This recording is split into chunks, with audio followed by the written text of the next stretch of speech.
कार्तिक मास भगवान विष्णु का सबसे प्रिय माह होता है। इस महीने में भगवान विष्णु की कथा, तुलसी माता की कथा और कार्तिक मास महात्म्य की कथा अवश्य सुननी चाहिए और दूसरों को भी सुनानी चाहिए। इससे भगवान विष्णु अति प्रसन्न होते हैं और सभी पाप नष्ट हो जाते हैं। तो आज मैं आपके लिए कार्तिक मास महात्म्य की कथा का 20वां अध्याय लेकर आया हूं। तो आइए सुनते हैं कार्तिक मास महात्म्य का 20वां अध्याय। मां शारदा की प्रेरणा स्वयं हो सहाय, कार्तिक महात्म्य का लिखूं यह 20वां अध्याय। राजा पृथु बोले, हे मुनि श्रेष्ठ, आपने तुलसी के इतिहास व्रत महात्म्य के विषय में कहा। अब आप कृपा करके मुझे यह बताइए कि कार्तिक मास में क्या और भी देवताओं का पूजन होता है, यह भी विस्तार पूर्वक बताइए। नारद जी बोले, पूर्व काल की बात है। सह पर्वत पर करविकर में धर्मदत्त नाम का विख्यात कोई धर्मज्ञ ब्राह्मण रहते थे। एक दिन कार्तिक मास में भगवान विष्णु के समीप जागरण करने के लिए वे भगवान के मंदिर की ओर चले। उस समय एक पहर रात बाकी थी। भगवान के पूजन की सामग्री साथ लिए जाते हुए ब्राह्मण ने मार्ग में देखा कि एक भयंकर राक्षसी आ रही है। उसका शरीर नंगा और मांस रहित था। उसके बड़े बड़े दांत, लपकती हुई जीभ और लाल नेत्र देखकर ब्राह्मण भय से थर्रा उठे। उनका सारा शरीर कांपने लगा। उन्होंने साहस करके पूजा की सामग्री तथा जल से ही उस राक्षसी के ऊपर प्रहार किया। उन्होंने हरि नाम का स्मरण करके तुलसी दल मिश्रित जल से उसको मारा था, इसलिए उसका सारा पातक नष्ट हो गया। अब उसे अपने पूर्व जन्म के कर्मों के परिणाम स्वरूप प्राप्त हुई दुर्दशा का स्मरण हो आया। उसने ब्राह्मण को दंडवत प्रणाम करके इस प्रकार कहा, ब्राह्मण, मैं पूर्व जन्म के कर्मों के फल से इस दशा को पहुंची हूं। अब मुझे किस प्रकार उत्तम गति प्राप्त होगी? धर्मदत्त ने उसे इस प्रकार प्रणाम करते देख आश्चर्यचकित होते हुए पूछा, किस कर्म के फल से तुम इस दशा को पहुंची हो? कहां की रहने वाली हो? तुम्हारा नाम क्या है और आचार व्यवहार कैसा है? ये सारी बातें मुझे बताओ। उस राक्षसी का नाम कलहा था। कलहा बोली, ब्राह्मण, मेरे पूर्व जन्म की बात है। सौराष्ट्र नगर में भिक्षु नामक एक ब्राह्मण रहते थे। मैं उनकी पत्नी थी। मेरा नाम कलहा था और मैं बड़े क्रूर स्वभाव की स्त्री थी। मैंने वचन से भी कभी अपने पति का भला नहीं किया। उन्हें कभी मीठा भोजन नहीं परोसा। सदा अपने स्वामी को धोखा ही देते रही। मुझे कलह विशेष प्रिय था, इसलिए मेरे पति का मन मुझसे सदा उद्विग्न रहा करता था। अंततः उन्होंने दूसरी स्त्री से विवाह करने का निश्चय कर लिया। तब मैंने विष खाकर अपने प्राण त्याग दिए। फिर यमराज के दूत आए और मुझे बांधकर पीटते हुए यमलोक में ले गए। वहां यमराज ने मुझे देखकर चित्रगुप्त से पूछा, चित्रगुप्त, देखो तो सही, इसने कैसा कर्म किया है? जैसा इसका कर्म हो उसके अनुसार यह शुभ और अशुभ प्राप्त करे। चित्रगुप्त ने कहा, इसका किया हुआ कोई भी शुभ कर्म नहीं है। यह स्वयं मिठाई उड़ाती थी और अपने स्वामी को उसमें से कुछ भी नहीं देती थी।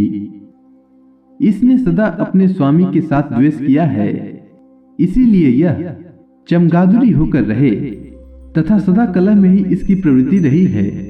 इसीलिए यह विष्टा भोजी सुकरी की योनि में रहे। जिस बर्तन में भोजन बनाया जाता है उसी में यह सदा अकेली खाया करती थी। अतः उसके दोष से यह अपनी ही संतान का भान करने वाली बिल्ली हो। इसने अपने पति को निमित्त बनाकर आत्मघात किया है, इसलिए यह अत्यंत निंदनीय स्त्री प्रेत के शरीर में भी कुछ काल तक अकेली ही रहे। इसे यमदूतों द्वारा निर्जल प्रदेश में भेज देना चाहिए। वहां दीर्घ काल तक यह प्रेत के शरीर में निवास करे। उसके बाद यह पापिनी शेष 3 योनियों का भी उपभोग करेगी। कलहा ने कहा, विप्रवर, मैं वही पापिनी कलहा हूं। इस प्रेत शरीर में आए मुझे 500 वर्ष बीत चुके हैं। मैं सदैव भूख प्यास से पीड़ित रहा करती हूं। एक बनिए के शरीर में प्रवेश करके मैं इस दक्षिण देश में कृष्णा और वेणी के संगम तक आई हूं। जो ही इस संगम तट तक पहुंची, त्यों ही भगवान शिव और विष्णु के पार्षदों ने मुझे बलपूर्वक बनिए के शरीर से दूर भगा दिया।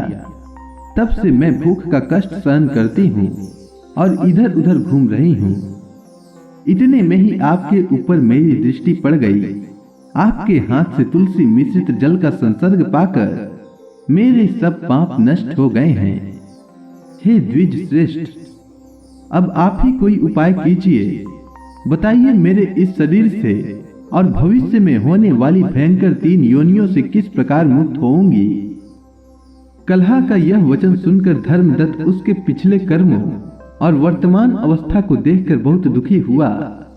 फिर उसने बहुत सोच विचार करने के बाद कहा, तीर्थ में दान और व्रत आदि सत्कर्म करने से मनुष्य के पाप नष्ट हो जाते हैं, परंतु तू तो प्रेत के शरीर में है, अतः उन कर्मों को करने की अधिकारिणी नहीं है।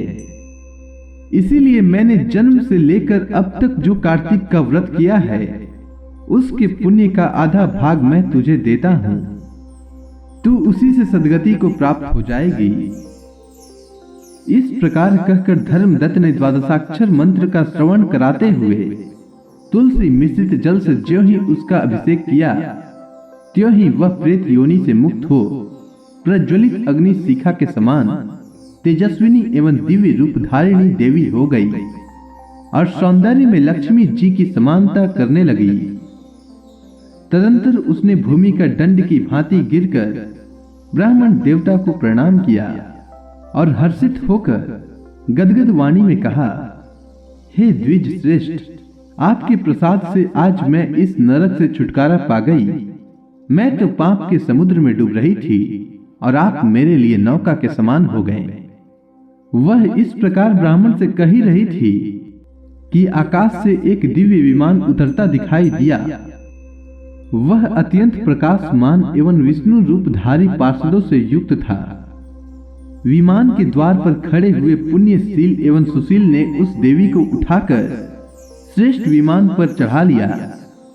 तब धर्मदत्त ने बड़े आश्चर्य के साथ उस विमान को देखा और विष्णु रूपधारी पार्षदों को देखकर साष्टांग प्रणाम किया। पुण्यशील और सुशील ने प्रणाम करने वाले ब्राह्मण को उठाया और उसकी सराहना करते हुए कहा, हे द्विज श्रेष्ठ, तुम्हें साधुवाद है, क्योंकि तुम सदैव भगवान विष्णु के भजन में तत्पर रहते हो, दीनों पर दया करते हो, सर्वज्ञ हो तथा भगवान विष्णु के व्रत का पालन करते हो। तुमने बचपन से लेकर अब तक जो कार्तिक व्रत का अनुष्ठान किया है, उसके आधे भाग का दान देने से तुम्हें दूना पुण्य प्राप्त हुआ है और सैकड़ों जन्मों के पाप नष्ट हो गए हैं। अब यह वैकुंठ धाम में ले जाई जा रही है। तुम भी इस जन्म के अंत में अपनी दोनों स्त्रियों के साथ भगवान विष्णु के वैकुंठ धाम में जाओगे और मुक्ति प्राप्त करोगे। धर्मदत्त, जिन्होंने तुम्हारे समान भक्ति पूर्वक भगवान विष्णु की आराधना की है, वे धन्य और कृतकृत्य हैं। इस संसार में उन्हीं का जन्म सफल है। भली भांति आराधना करने पर भगवान विष्णु देहधारी प्राणियों को क्या नहीं देते हैं। उन्होंने ही उत्तानपाद के पुत्र को पूर्व काल में ध्रुव पद पर स्थापित किया था। उनके नामों का स्मरण करने मात्र से समस्त जीव सद्गति को प्राप्त होते हैं। पूर्व काल में ग्रहग्रस्त गजराज उन्हीं के नामों का स्मरण करने से मुक्त हुआ था। तुमने जन्म से लेकर जो भगवान विष्णु को संतुष्ट करने वाले कार्तिक व्रत का अनुष्ठान किया है, उससे बढ़कर न यज्ञ है, न दान और न ही तीर्थ है।